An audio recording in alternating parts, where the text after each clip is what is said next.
Welcome to the Front Porch Podcast. Join us as we uncover the extraordinary stories of people who are part of Front Porch communities and services.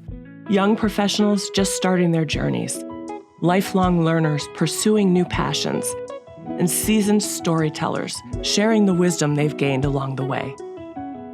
Together, we'll explore how purpose and community shape us with stories that will inspire you to discover your own unique contribution.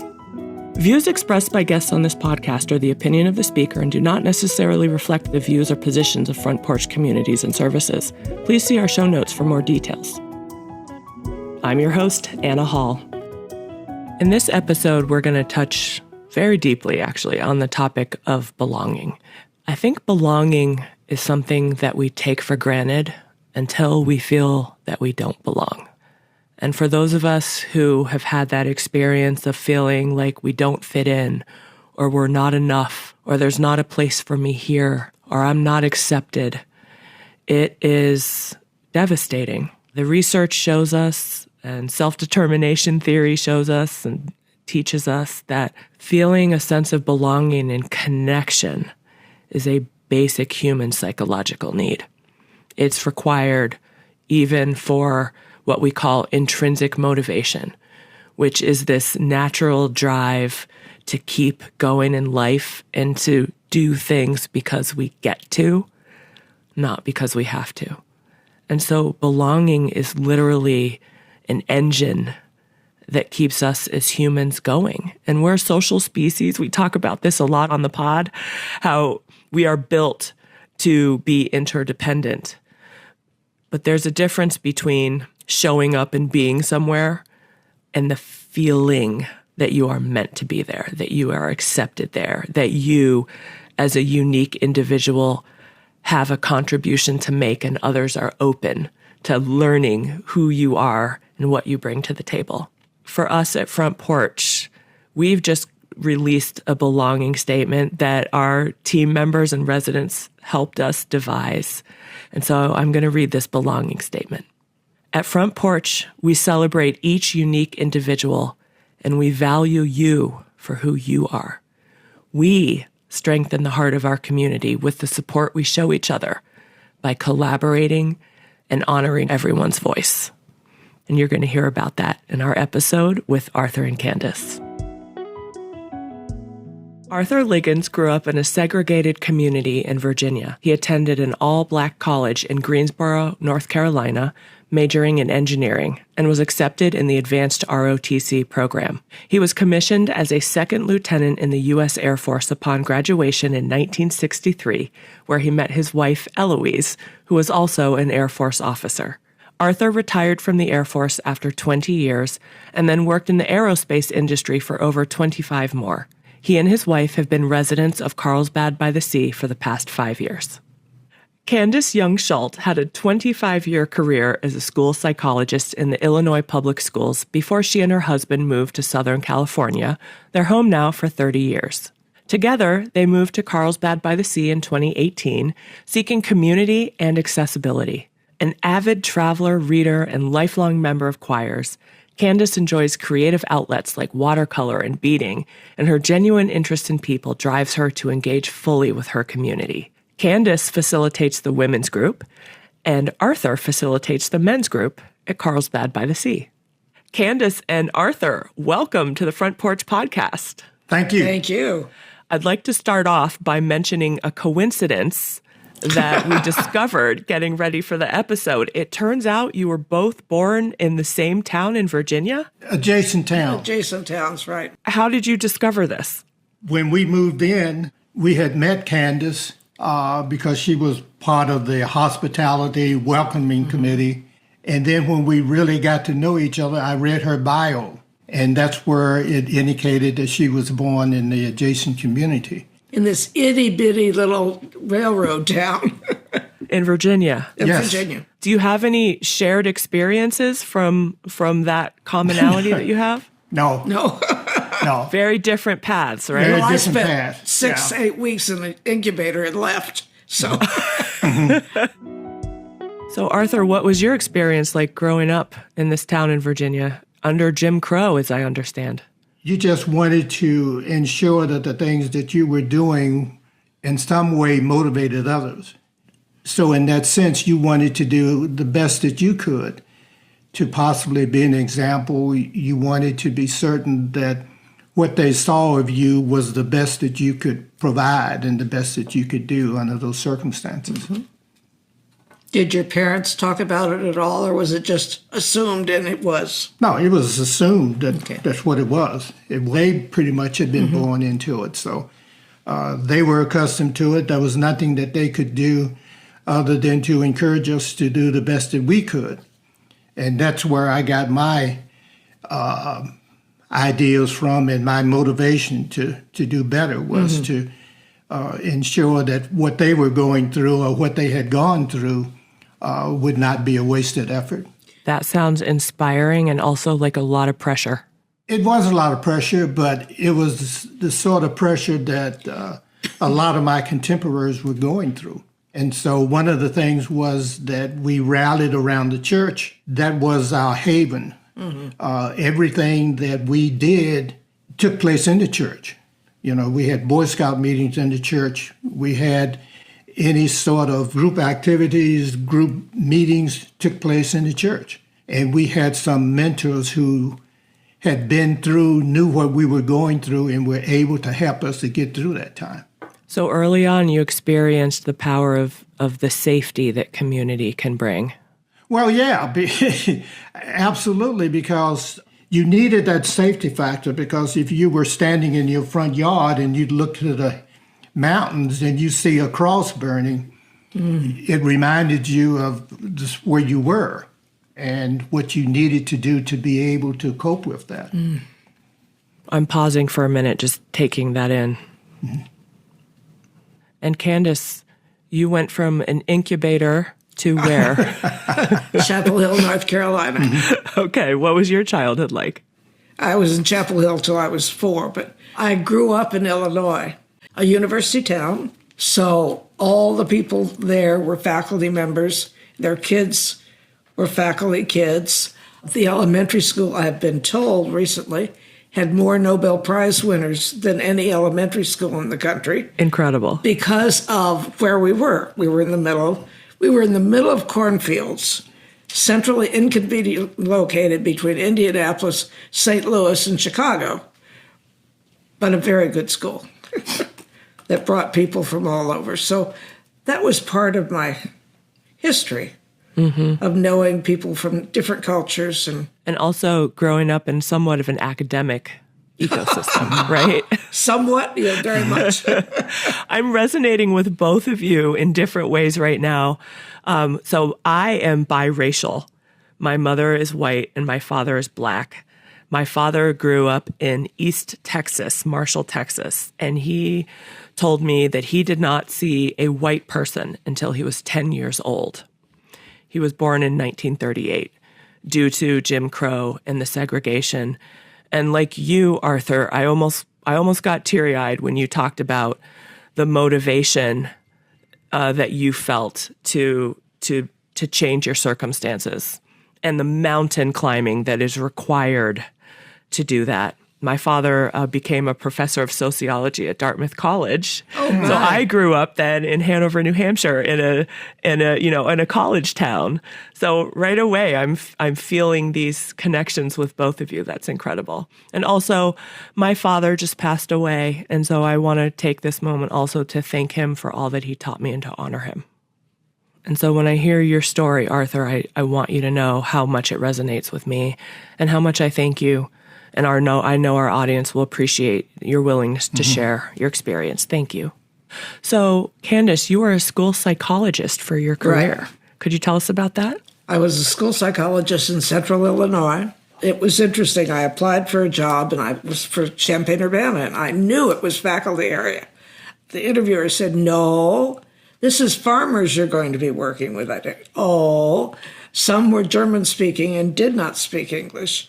I learned an awful lot about people and different ways of being in the world that I didn't know in an academic community. I enjoyed it. I worked from preschool through high school at various times. But I was fortunate to work in a rural school district who were determined to meet the needs of their kids. Candace, you mentioned that you learned a lot about human behavior. Could you tell us some of the greatest lessons that you learned working with children from pre-K all the way through high school? I bet you saw a lot. Yes. Parents of children through at least 5th grade see hope for their children, see there's possibility of change. When they're older, it is harder to engage a parent in believing after X number of years of it, whatever, not working, that there really are things that can happen. And that's what a school psychologist in conjunction with a good teacher could do. That's really something that through your career, you were able to help parents keep hope alive for their children. That's powerful. How long were you in this career? 25 years. How did you do that for 25 years? It sounds very taxing. Incredibly rewarding, but also very taxing. Summer vacation was very good. Okay. Yeah, and I went home to pretty healthy kids. How many kids do you have? I have 3 stepchildren that I got as teenagers. My son is 13. I understand. Yes. Incredible. What do you take with you from your career and your learning about human behavior into your daily life? The importance of listening and not judging. Easier said than done. Oh, absolutely. But the appearance is so easy to judge by, and it doesn't necessarily reflect the truth of the person. In fact, it doesn't. I think it's a mindset of being curious about who is this person before you. Right. And so, Arthur, you left this small town in Virginia, and what was the next step for you? I went to college in Greensboro, North Carolina. I arrived there in 58. A couple of years later, by the time I was a junior, the riot and picketing had really begun to take place quite extensively. Most of the campus was involved in the sit-ins. The sit-ins during the civil rights movement, was this right. the peak of it? 62, yeah. And at the same time, you had to avoid being arrested. At that time, I was in the advanced ROTC program. I had been accepted to that. And it was during the height of the Vietnam conflict or close to it. So if you got arrested, you were dismissed from that program and you were ultimately kicked out of college. And that opened you up to being drafted. And at that time, if you were drafted, it was like 80% chance you were going to go into the Army and you'd be in Vietnam. You had to learn how to take being spit in the face and water balloons dropped on you and things of that nature to be able to go out and just sit there and to take that. How did you hold it together? We had workshops that were set up to put us through that process.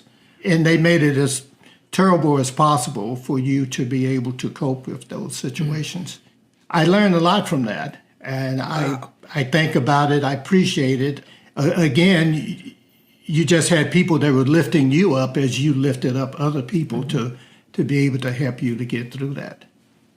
And by the time I left college, and I'd been in the military for about 3 years, and I was leaving Florida, going back to visit my parents in Virginia. And the night we left Florida was the night Dr. King was assassinated. And so I was married at that time, and Eloise, my wife, had never been to Greensboro to visit the campus where I went through. And so I said, well, we'll drive through on our way to Virginia. Well, when I got to A&T, the college I went to, North Carolina A&T, the campus was surrounded by Army troops and tanks and things. And they had shot up the dorm that I had lived in when I was there. So I decided I better move on and not spend the night there. So even though I had left college and was now actively employed, there was still certain circumstances and situations you had to deal with. And if you got stationed in the South, there were things that you wanted to avoid.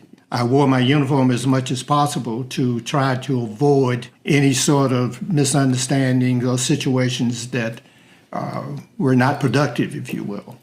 Arthur, I forgot to ask you, what was your rank in the military? Could you tell us a little bit about that? I was lieutenant colonel. I retired as a lieutenant colonel. I enjoyed the military. I thought it was a nurturing ground for me. I met a lot of incredible people in the military. And had it not been for the military, I probably wouldn't have had the afterlife, if you will, that I did. In aerospace? Yeah. It was a great learning experience. And I met Eloise in the military, too. So had it not been for that, I'm certain I wouldn't have met her. How did you two meet? At that time, she was the only single black female officer on the base. I was the only single black male officer on the base. So it wasn't planned, but I knew about her because she had some friends who had been at her previous base that had arrived and told me she was coming. And so we met, and eventually we got married in 1965. And at that time, if you wanted to have a family, females had to leave the service. She got out. She solved the problem and said, I'll just get out. Took control of the situation. Absolutely. Right. And has been doing so ever since then. Arthur, aren't you lucky? Absolutely. She is delightful. Yeah. So what brought both of you to Carlsbad by the Sea? Let's start with you, Candace. We lived in a condo about 10 miles south of here, 2-story, somewhat isolated, so no buses, no easy transportation. We both were having issues with getting up and down those stairs as often as we needed to. We found this just by mistake because there was a music appreciation class going on here, and we got a tour, and we were told, don't go together. If one of you doesn't like it, that settles it. Roy went here and looked here, and he got home and he said, this is where you want to go. They have lots of activities, and the pool is there. We got on the list, and we were on the list for 3.5 years. And in those 3.5 years, I did something that I keep trying to convince people to do. Spend an hour a day going through stuff, finding ways to get rid of it, rather than having it all at the last minute, and people go, how do you do it? Well, you don't do it at the last minute. Mm-hmm. You have to do it as a process. It is a process because those items are meaningful, and it's a psychological process as much as anything. Right. So how about you, Arthur? What brought you and Eloise to Carlsbad by the Sea? The neighborhood was changing, and a lot of our friends had moved on. My wife wanted to change. She still felt that we were young enough and active enough to be able to enjoy something that we weren't getting in the neighborhood in which we lived at the time. You both made this decision to move in with your spouse to Carlsbad by the Sea. And one of the many reasons that we wanted to talk with you on the show today is because you are both leaders of, respectively, a men's group and a women's group. How did that come about? Well, first of all, I kind of wouldn't refer to myself as a leader of the men's group. I would prefer the term or use the term facilitator. I just picked it up from the gentleman that had it before. We were coming out of the pandemic, and I just stepped up to do it. The Men's Breakfast is a fraternal organization, if you will. Mm-hmm. It's an organization that provides fellowship. It gives men an opportunity to express themselves in a way that maybe there aren't other venues available to them to do that. And we have a great time. What are some of the things that you discuss? We talk about a lot with what goes on in the news today. There's a lot to talk about. Yeah, and we try to stay away from specific religious or political issues as such. It's kind of a high-level topical discussions. We have individuals with great backgrounds, and so we have the opportunity to hear their experiences. And we make a conscious effort to ensure that everyone has an opportunity to say what's on their mind. We typically have not solved any problems as of yet, But we're working on that, and that's an objective that we're going to solve a problem one time. But we come away with a better understanding of issues that are prevalent, and the men seem to enjoy it. Yes, And they I do. think that's the key thing. How many people usually come? We have typically about 15 to 18 men show up.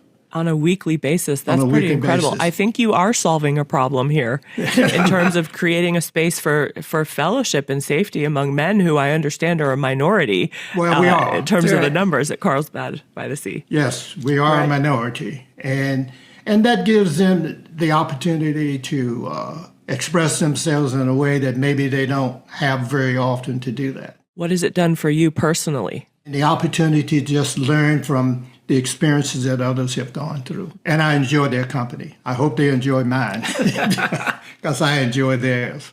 And Candace, tell us about the women's group. The women's group started at the instigation of a man who was in charge of the activities committee, who said, there's no women's group. Why don't you start one? We meet twice a month, and people say, well, what do you talk about? I said, well, there are lots of things to talk about. What's on your mind? What's happened in the world? We're not going to solve the world's problems, but we'll do things to solve each other's problems or to help. One person said, this is a really good community building situation. This is where we share ideas, share concerns that don't happen at dinner, don't happen at happy hour, but it's a real place where people can be together. The second meeting of a month, we have a speaker. We've had Paula, our executive director. Shout out to Paula, an incredible executive director in person. Oh, she's fabulous. Hi, Paula. She's absolutely fabulous. Joseph, St. Joseph, our head of maintenance, and who's just I've met him. What a marvelous. soul. What a soul. Yes. He really is. Various organizations in the community, Meals on Wheels, Community Resource Center. So we work both learning about in-house and the greater community. Candace, why do you need a women's group? Why not just a group of residents who get together? It's the same reason that Art doesn't want women in his group. You didn't say that. But It came across, though. it came across, definitely, that there's a viewpoint. There are different needs. There are different... Yeah, it would be fun to have a co-ed group, too. Both of you are talking about something that's very important to us as an overall front porch community, and that is the basic human psychological need to feel I belong. And it seems like whether it's intentional or unintentional, I think for the two of you it's intentional, to create these spaces where people can feel I belong, I matter, I'm missed if I'm not here, my voice has a place here. Well, I think the key is, and it took me maybe a couple of years to realize this is home. It is. I think a couple of years ago, we've been here 5 years in January, I realized because I told someone and they said, well, where are you going? I'm going home. And it had taken a while for me to recognize that this is home. And I think to a certain degree, there's a psychological barrier that you have to overcome because to a lot of us, we think of this as our final move. So, where this is home. And so you want to do what you can to enhance the environment in which you live in. You want to be certain that your neighbors feel safe, that they are comfortable, that they have that knowledge that you're looking after them or interested in them. But this sense of checking in on each other and caring about each other, you're saying that's more ubiquitous throughout the community? Yes. Yeah. There is one person who goes to the care center every day, which is the medical unit, and visits CBTS residents who are there. There's an intentionality around Yes. inclusion Yes. doesn't necessarily just happen because of our best human instincts. There's an intentionality you have to plan around it. Right. You Yeah. have to plan it Yes. because it's much easier to go into the dining room, see Art and Eloise, I know them, let's have dinner with them, or only eating in their rooms. That is one, I think, sad fallout from the COVID and the lockdown. It's a habit of convenience that was Sure. formed in the middle of a pandemic, And everyone has their choice about where they want to eat and their preferences and all of that. And the time you want to eat. And yeah. You can have a glass of wine in your apartment. You can watch the news. And the social health and community building aspect of intentional gathering is also magical. Yes. Yes. It's how to get people to believe that they would be wanted. Mm-hmm. Oh, Candace, say that again. That's deep. How would you get people to believe they're wanted? I would like you to be at this. I will be there. I hope you will be there. Mm-hmm. I would walk you there if that's what's needed, So any final words that either of you would like to share? Any advice you'd like to share for other people who might be considering senior living? One of the things that I love doing is walking out the front door, and at least once a week somebody says, "What is this? Do you live here? What's it like?" And it's really interesting what people think it is and what it is. What is it? How would you describe it? It's my home. It's exciting. There are all sorts of opportunities. The food's great. I have made good friends here. It's comfortable. And I explain the policy of, because we are CCRC, that if we needed to be moved to another apartment because we couldn't afford what we had, it would happen and we would not be kicked out. For those of you who are not familiar, CCRC stands for Continuing Care Retirement Community. They're also referred to as life plan communities. What this means is that they have multiple levels of care on one campus. We also have the Front Porch Foundation, which raises money to help people stay even if they run out of funds. Right, and that, people go, "What? What did you say?" I think it's an important thing to tell people. How about you, Arthur? Any final thoughts? I look at this as sort of the third iteration of my life, I guess. Okay. High school, college was the first one. Military, civilian life was my second iteration. And this is my third iteration in life. And it gives me an opportunity to take advantage and utilize what I've learned in the first two phases and possibly pass them on to someone else. And lastly, we have the opportunity to alleviate any concerns that our daughters may have had about us. Our future is pretty much dictated by ourselves. So I think it's a win-win situation. Yeah, it's my third awakening, if you will. And I'm thankful that Eloise decided to come. Good job, Eloise. You need to meet her. She's lovely. On my list next time. Thank you both for, I'm going to say it, might make Arthur uncomfortable. Thank you for your leadership. Thank you for your love. Thank you for your care. Thank you for your perseverance. Thank you for making such a difference at Carlsbad by the Sea and beyond. We honor you at Front Porch, and we're so grateful that you're part of our community. Thank you. Thank you. You've been listening to the Front Porch Podcast. I'm your host, Anna Hall.